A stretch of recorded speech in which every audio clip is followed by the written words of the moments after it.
Arazi yurdumda bulan bir macera. Hemin neçe yıllıkta.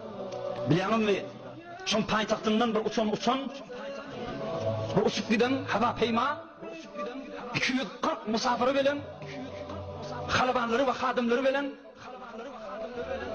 ba'dazinki furutgadan uçup gidenden sonra 7 saattan sonra yitiriliye neri gidenligi belli olmuyor, gümcüm oluyor. 240 neferin sanma içinde. Neçaha mobaylı kuşuylar var içinde. Fakat radarlar vesile ona. Fakat haberleşme tüyakın furutgan içinden götürürler. Ama furutgadan uçup gidenden sonra 7 saattan sonra yani kayıp olaya.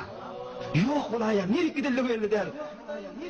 Fakat niruhayı deryayı, niruhayı havayı, niruhayı zemini, şunu idin ne dedi Allah, dağıldıranı yaptı Allah. Bir yanı öldü Allah. 26 kişilerin de yani emdat çoğun medet çoğu adamları var ya kumevetlerle. Taşı hava peyman tapmanı neri gittin kan? Hani neri gitti? Amerikan da yani harmandı niruhayı deryayı ki. Şi dostucu etme önden olacak, şi hava peyman yedinde düşme önden olacak. Mikrofonun yedinde elam etti. Mikrofonun yedinde kıyılırdı. Bizim deydi, deskalamız deydi. Bıgat mücehhez deydi. Bıgat kudretli deskalamız var deydi. Eğer bir yeçen vardı tapçak bozduk deydi.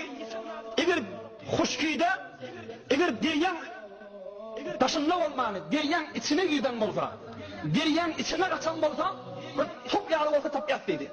Futbolun topu yarı olsa, şun endazı bir de yeçen olsa, dünyanın hepsinde olsa bir top milyat deydi. Eğer de hoşkuyda olsa deydi, bir tenisin topu yaracak, bir yumurta yaracak olsa deydi, nerede de olsa bir top yat deyip orta çıktılar. Xeyip olmaya vurmadılar. Birçi kanatında taf bilmediler Allah'ım. Birçi dırnak yağla tikkesinde taf bilmediler şu mahal. 240 nefer marazinde yani Nuhut Veziri elan etti.